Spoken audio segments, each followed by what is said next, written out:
Hello বন্ধুরা, সবাই কেমন আছো? আর আজকে আমি অনেক দিন পর একটা ভিডিও নিয়ে এলাম। তো ভিডিওতে মনটা খুবই খারাপ, দেখেই বুঝতে পারছো। কারণ আমি বাড়িতে 17 দিনের মতো ছিলাম না। আমি একটু কেদারনাথ বদ্রীনাথ দর্শনে গিয়েছিলাম। আর এসে দেখছি আমার ফার্মের এই অবস্থা। কারণ আমরা যখন কেদারনাথে ছিলাম তখন এখানে প্রচণ্ড ঝড় বৃষ্টি হয়েছিল।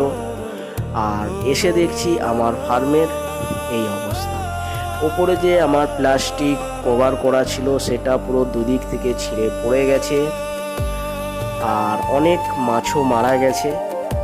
আর এইগুলোকে আমার ঠিক করতে ফের অনেক সময় লাগবে, একাকেই আস্তে আস্তে ঠিক করতে হবে।